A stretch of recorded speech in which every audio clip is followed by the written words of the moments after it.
Halo pemirsa, apa kabar? Senang sekali saya Wiki Adrian kembali menjumpai Anda dalam program Market Review, program yang akan membahas berbagai macam isu penggerak ekonomi Indonesia. Live streaming kami dapat Anda saksikan di www.idxchannel.com. Saya Wiki Adrian, inilah Market Review selengkapnya.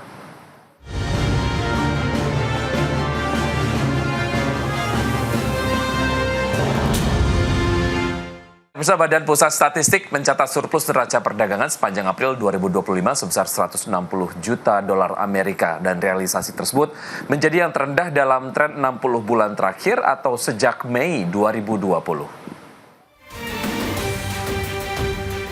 Gejolak perdagangan dunia termasuk geoekonomi perang dagang Amerika Serikat masih menyelimuti tekanan perdagangan global. Meski demikian, Badan Pusat Statistik mencatat pada periode April 2025, Indonesia mencatatkan surplus perdagangan yang ditopang oleh ekspor non-migas senilai 1,51 miliar dolar Amerika. Sementara neraca perdagangan migas defisit cukup dalam mencapai 1,35 miliar dolar Amerika. Deputi Bidang Statistik Distribusi dan Jasa Badan Pusat Statistik Puji Ispartidi mengungkapkan dengan capaian surplus perdagangan 160 juta dolar Amerika ini, Indonesia membukukan surplus neraca perdagangan selama 60 bulan berturut-turut sejak Mei 2020. Secara kumulatif sepanjang Januari hingga April 2025, neraca perdagangan Indonesia mencatatkan surplus 11,07 miliar dolar Amerika. Surplus tersebut didorong oleh kinerja ekspor non-migas senilai 17,26 miliar dolar, meskipun neraca migas tetap defisit 6,19 miliar dolar Amerika. Sementara itu, total ekspor pada April 2025 tercatat sebesar 20,74 miliar dolar, tercatat naik 5,76% dibandingkan April 2024. Komoditas utama penyumbang kenaikan berasal dari industri pengolahan seperti minyak kelapa sawit, logam dasar besi, kimia dasar organik, nikel, dan semikonduktor. Dari sisi negara tujuan, China, Amerika Serikat, dan India menjadi 3 pasar ekspor utama yang menyumbang hampir 41% dari total ekspor non-migas selama 4 bulan pertama 2025. Nilai ekspor ke China bahkan tercatat sebesar 18,87 miliar dolar Amerika. Meskipun masih mencapai tren nilai perdagangan yang surplus, namun tekanan besar masih datang dari sisi impor, di mana BPS mencatat tekanan dari lonjakan impor terutama di sektor non-migas tumbuh hampir 30% secara tahunan. Dari Jakarta, Tim Liputan, IDX Channel. Untuk berbincang pagi hari ini kita sudah terhubung dengan Bapak Danang Girindra Wardana, Dewan Pakar Asosiasi Pengusaha Indonesia atau APindo, dan juga Bapak Tauhid Ahmad, Direktur Eksekutif Indef. Selamat pagi Bapak-Bapak. Selamat pagi, apa kabar?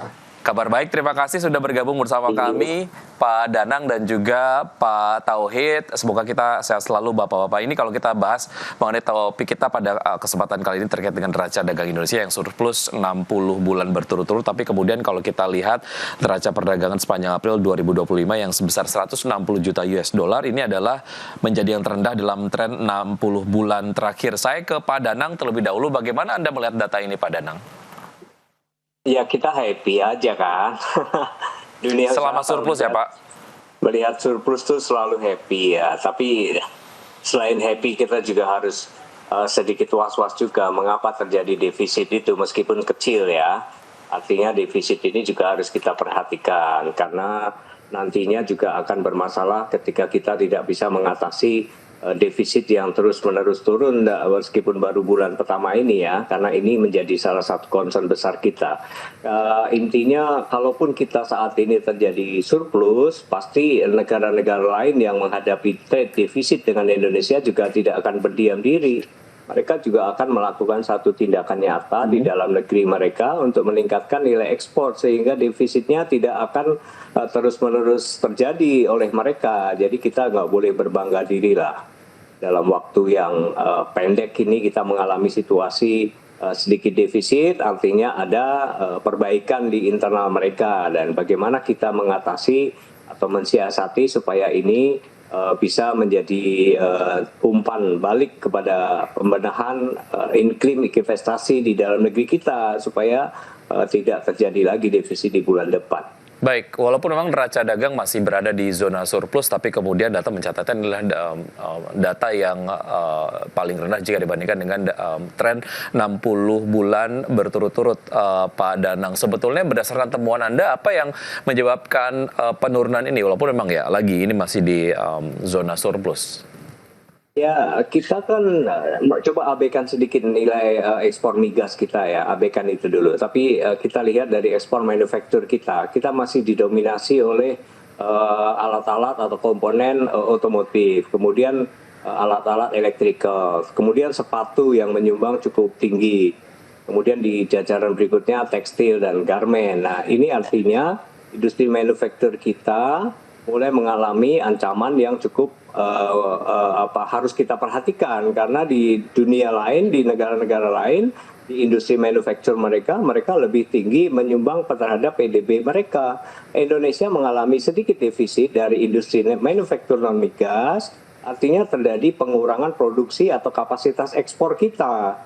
Nah, kalau kita lihat dari runtutan paling bawah, misalnya tekstil garmen ya, terus kemudian kita lihat sepatu, ini berarti ada sesuatu yang terjadi di industri padat karya kita. Entah ini karena masalah teknologi atau masalah trade war yang saat ini sedang terjadi.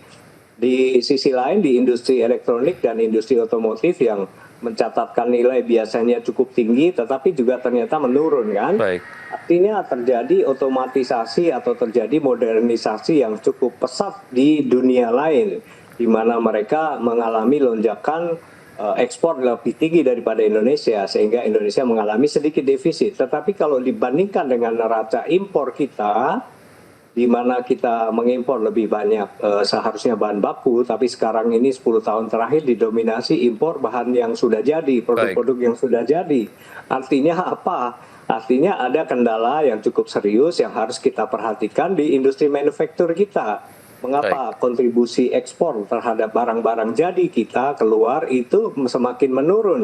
Ya, belum lagi kita ada sentimen terkait dengan trade war ya, Pak Danang ya. Saya ke Pak Tauhid. Pak Tauhid, sebetulnya terkait dengan data yang tadi kita sudah sampaikan ini adalah di bulan April, walaupun memang tetap surplus, tapi secara angka ini adalah terendah jika dibandingkan dengan tren 60 bulan ke belakang begitu.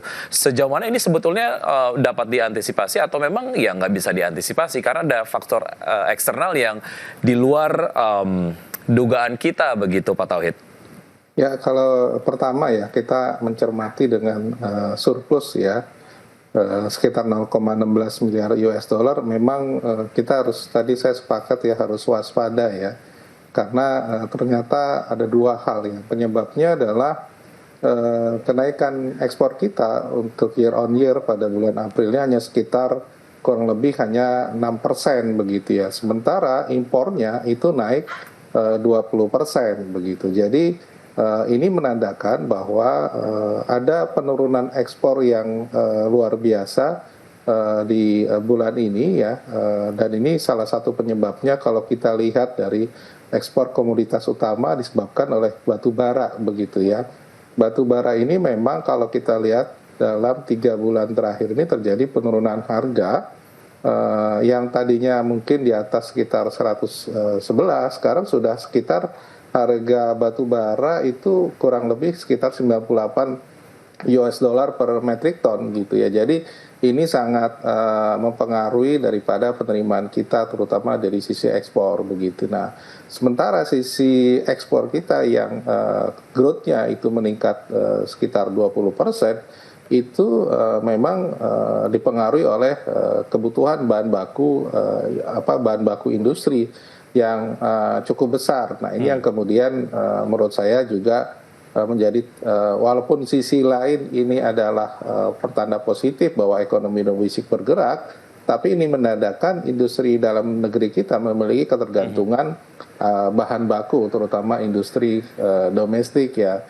Saya kira ini yang saya kira menjadi satu hal yang menarik ya, karena di satu sisi PMI kita untuk bulan April ini di bawah 50, bahkan sekitar 47 atau 48. Artinya banyak sekali mungkin ya barang-barang yang diimpor ini untuk persediaan ya, karena situasi global lagi tidak menentu, banyak para pelaku industri melakukan persediaan cukup banyak, terutama barang impor, tetapi untuk penjualannya relatif berkurang begitu. Ini yang saya kira patut memang diwaspadi, terutama kondisi dampaknya ke dalam negeri. Patut diwaspadi dan juga patut diantisipasi begitu. Terkait dengan data ekspor di bulan April 2025, sejauh mana nih kemudian sebetulnya sudah diprediksi oleh teman-teman pelaku usaha, dan ke depan nampaknya terkait dengan trade war ini akan menjadi sebuah sentimen yang cukup panjang yang harus dihadapi teman-teman. Kira-kira apa yang bisa kita lakukan bersama begitu dari point of view teman-teman pengusaha dan juga harapan kepada pemerintah? Kita akan bahas saja berikut ini. Bapak-bapak tetap bersama kami akan segera kembali.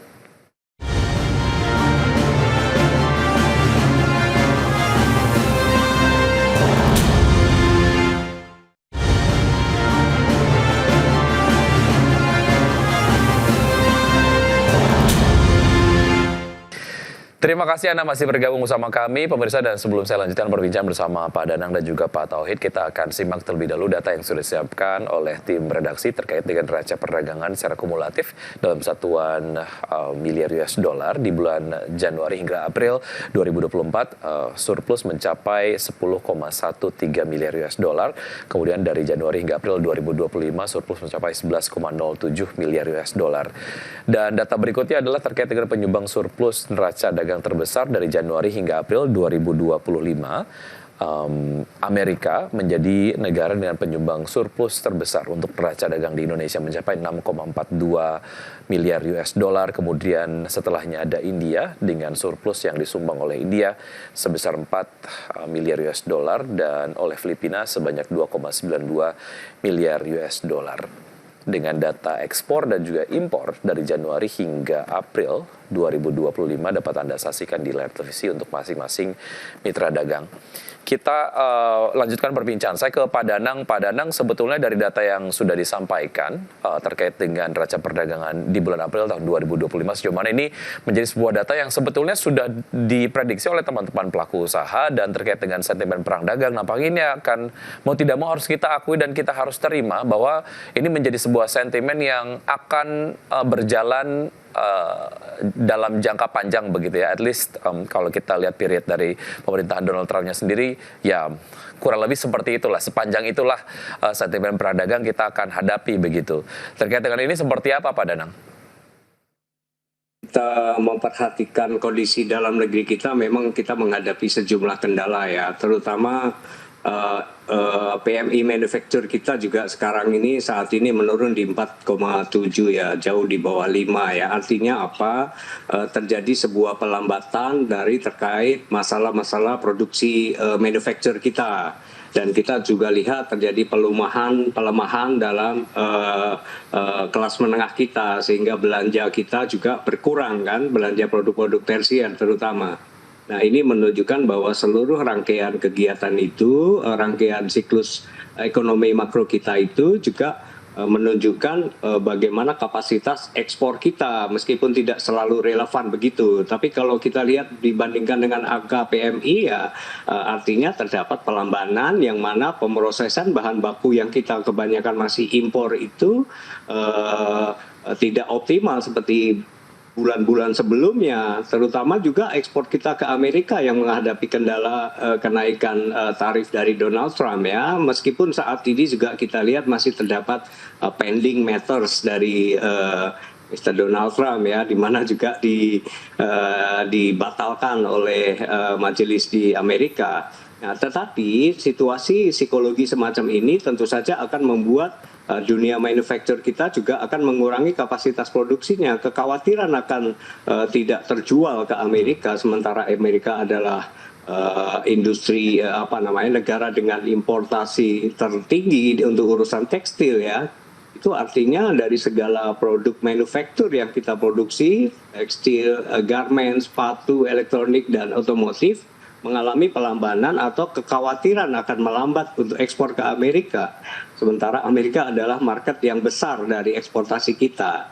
Nah, jumlah dari sekian banyak pelambanan itu mengakibatkan surplus kita juga berkurang, meskipun nilai kurangnya juga tidak terlalu besar ya saat ini ya, tapi ini akan cenderung, kekhawatiran kita akan cenderung terjadi dalam beberapa bulan ke depan. Baik. Mengingat aspek-aspek negosiasi yang sedang dilakukan juga belum menghasilkan satu potensi yang positif untuk memperbaiki keadaan. Dan ingat, kita saat ini mengalami situasi trade war yang lebih besar, angka pungutan ekspor kita ke Amerika dibandingkan negara kompetitor seperti Vietnam, Thailand, China, dan negara-negara produsen produk-produk padat karya yang ada gitu. Dan situasi ini harus benar-benar diperbaiki. Baik. Kalau tidak bisa, kita akan mengalami pelambanan produksi manufaktur secara lebih parah di bulan-bulan ke depan, Mas. Baik. Saya ke Pak Tauhid. Pak Tauhid bicara mengenai pengalihan pasar yang tadinya kemudian jika Indonesia secara performa ekspor terkendala dengan apa yang kemudian diterapkan retaliasi oleh pemerintah Amerika Serikat mengenai tarif impor begitu, strategi biasanya dilakukan diantaranya adalah pengalihan pasar dan juga serapan domestik. Tapi kalau kita lihat terkait dengan pertumbuhan ekonomi dalam negeri yang juga tentu saja ini didukung oleh serapan ataupun konsumsi domestik di dalam negeri. Malah kalau kita lihat data pertumbuhan ekonomi di bulan Mei 2025 mencatatkan deflasi.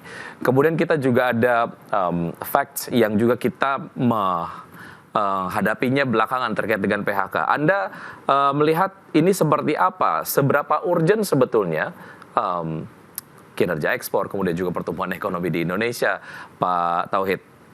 Ya, saya kira ya kalau kita lihat kan ekspor dan impor menyumbang sekitar 18 sampai 19 ya persen dari produk domestik bruto ya. Jadi kalau misalnya ternyata surplus kita semakin turun dan kenyataan di April, itu akan memperburuk potensi ekonomi kita terutama di triwulan kedua nanti begitu ya. Jadi sebisa mungkin ini tidak makin memburuk ya, tapi ini dikasih sinyalemen sih bulan April, mudah-mudahan surplusnya kembali normal lagi menjadi sekitar 3 sampai 4 miliar dolar per bulan ya begitu. Nah, yang perlu diwaspadai sebenarnya dengan dampak Trump ini sebenarnya sudah mulai kerasa ya kalau saya lihat di data di April ya.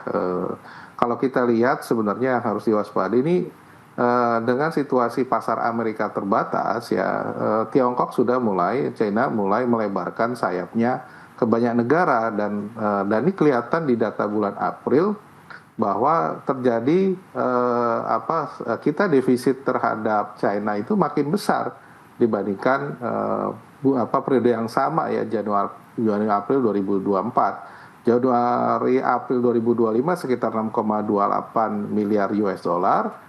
Di periode yang sama sekitar 3,02, jadi 2 kali lipat. Jadi sudah mulai bahwa dengan tarif Trump ini ya obral dari barang-barang Cina masuk ke banyak negara itu mulai terjadi dan itu ke kita. Apa aja nih kalau kita lihat data ya mungkin pendalaman juga bahwa yang paling juga meningkat misalnya mesin dan peralatan, mekanis, mesin perlengkapan elektronik serta kendaraan nih. Kendaraan listrik dan sebagainya rupanya itu juga menambah defisit kita terhadap Cina makin besar di bulan April ini ya. Saya kira ini yang kemudian harus diwaspadai. Nah, kemudian kalau misalnya kita ingin menegakkan katakanlah situasi ini, maka saya kira mempertahankan negara tujuan yang reguler. Kalau kita lihat trennya turun surplus kita adalah di India. India ini turun begitu ya di Januari April 2025. Saya kira ini harus dipertahankan dan memperbesar peluang lain. Nah, kalau kita lihat yang meningkat katakanlah ASEAN juga potensi meningkat dari 0,37 menjadi 3,12. Jadinya ASEAN yang domestik saja bisa jadi katakanlah escape strategi ya. Kita nggak negara lain karena saya kira ini juga potensi besar sambil mempertahankan India yang kemarin sempat turun ya. Baik. Saya kira ini juga peluang. Ya. Gitu. Apa yang terjadi belakangan tidak bisa kita perlakukan secara business as usual. Perlu ada sebuah strategi kebijakan yang customized gitu ya. Kira-kira apa yang bisa kita lakukan secara bersama begitu untuk mengantisipasi dinamika ke depan. Kita akan lanjutkan usaha jeda berikut ini dan pemirsa tetap bersama kami akan segera kembali.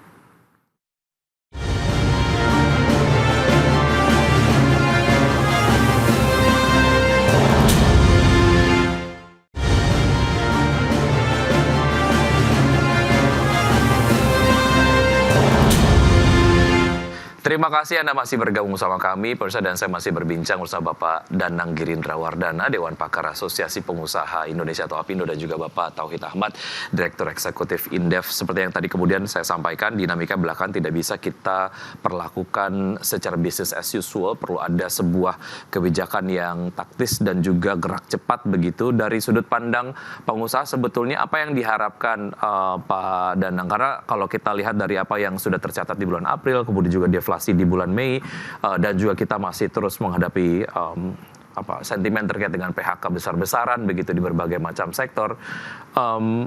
Apa yang diharapkan dari kekompakan pemerintah, kemudian juga insentif yang diharapkan dalam waktu dekat dan diharapkan akan efektif begitu Pak Danang?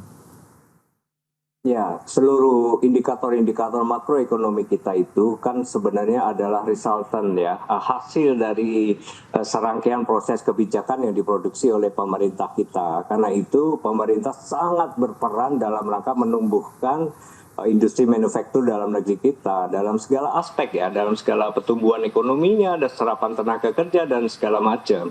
Maka kalau pemerintah kita masih asik dengan IKU, indeks kinerja utama masing-masing, Kemendak punya IKU sendiri, Kemenperin punya IKU sendiri, Bea Cukai atau Kementerian Keuangan punya IKU sendiri, maka itu tidak akan menghasilkan sebuah indeks kinerja nasional gitu. Yang ada adalah indeks kinerja para menteri gitu. Kalau para menterinya takut direshuffle, ya akhirnya kemudian dunia usaha akan menjadi korban di situ. Kita penting melihat sinergitas antara seluruh kementerian, paling tidak 3 kementerian itu, untuk menjaga iklim investasi dan dinamika ekspor kita yang bertumbuh setiap bulan, setiap tahun gitu. Nah, sekarang kita belum melihat adanya satu sinergitas yang masih belum baik ya antara 3 kementerian tersebut. Kementerian Perdagangan masih asik dengan formulasi Permendak yang bahkan Permendak 8 2024 yang menjadi masalah besar dalam industri manufaktur kita saat ini udah berusia lebih 1 tahun tidak pernah selesai revisinya gitu. Itu sangat mengganggu dunia industri. Dan Kementerian Perindustrian tidak memiliki cukup kewenangan untuk mendukung pembatalan Permendak 8 2024. Ini salah satu contoh ya. Nah, kita harus menjadi salah satu, dunia industri menjadi salah satu korban dari kebijakan-kebijakan yang tidak saling sinergis. Baik. Nah, Mas Uki, ada satu lagi yang perlu kita pikirkan. Dalam 3 bulan atau hampir 6 bulan pemerintah berjalan saat ini, kabinet belum melahirkan sebuah terobosan regulasi untuk mendukung kinerja ekspor dengan baik. Kita masih sangat tergantung bahan baku dengan impor. Kita masih sangat terkendala dengan begitu bebasnya produk-produk barang jadi masuk ke Indonesia. Dan angka-angka di BPS menunjukkan bahwa importasi produk barang jadi ke Indonesia jauh lebih tinggi daripada bahan baku. Artinya apa? Negara kita menjadi cenderung menuju ke negara pasar daripada negara produsen. Baik. Dan ini mengakibatkan seluruh proses-proses PHK yang terjadi selama setengah tahun terakhir itu relevan dengan terjadinya begitu banyak importasi produk barang jadi. Ya, ini sebaiknya kemudian disikapi secara cepat begitu ya, karena tidak bisa kemudian kita hanya ego sektoral saja begitu. Saya ke Pak Tauhid, temuan Anda seperti apa terkait dengan berbagai macam upaya yang dilakukan oleh pemerintah sendiri yang mengerucut kepada kebijakan-kebijakan yang dihasilkan untuk mengantisipasi berbagai macam hal ataupun dinamika yang terjadi belakangan, Pak Tauhid? Ya, saya kira kan pemerintah aware ya dengan pertumbuhan ekonomi kita yang rendah kemarin di kuartal pertama ya. Dan saya kira sepakat memang sudah ada stimulus ekonomi, ada 5, mulai BLT, subsidi BBM, UMK kredit ya, bunga rendah untuk UMKM, penundaan cicilan utang dan program padat karya. Nah, ini memang membantu perekonomian domestik bergerak ya, baik mengurangi beban masyarakat dan meningkatkan daya beli. Tapi ada yang kelihatannya ketinggalan nih, ketinggalan paket stimulus yang merespon apa yang akan terjadi dengan situasi perdagangan global yang sudah terlihat di April ini menunjukkan penurunan begitu ya. Saya kira kita sepakat bahwa stimulus untuk industri-industri yang terdampak itu dibutuhkan, termasuk soal bagaimana tenaga kerja yang terdampak juga. Saya kira ini yang mungkin perlu ditambahkan dari stimulus yang sudah digelontorkan oleh pemerintah. Misalnya industri tekstil, kemudian otomotif maupun yang lain yang sekarang sudah mulai kerasa bebannya, itu memang harus difasilitasi oleh pemerintah ya, termasuk katakanlah berkaitan dengan bagaimana meningkatkan pasar ekspor juga, ini penting dibantu oleh fasilitasi pemerintah. Baik. Jauh lebih banyak dan lebih dalam. Saya kira ini yang agar tadi kuartal kedua atau kuartal ketiga kita bisa comeback lagi di atas 5%. Begitu. Baik, saya ke Pak Danang. Pak Danang, bahwa ini kemudian menjadi forum yang kita harapkan dapat memberikan input kepada pemerintah. Saya yakin pelaku usaha secara proaktif melakukan berbagai macam komunikasi dengan pemerintah. Dalam waktu dekat, koordinasi apa yang bisa disampaikan ataupun mungkin akan dilakukan dengan pemerintah agar kemudian apa yang kita perbincangkan hari ini berujung ke solusi efektif gitu, Pak Danang? Paling utama adalah kita sangat berharap agar pemerintahan yang berjalan 6 bulan terakhir ini dan seterusnya ya, pemerintahan Pak Prabowo ini lebih banyak mendengar dari dunia usaha daripada asik dengan pemikirannya sendiri. Kami paham betul para menteri adalah menteri-menteri yang kawakan ya saat ini ya.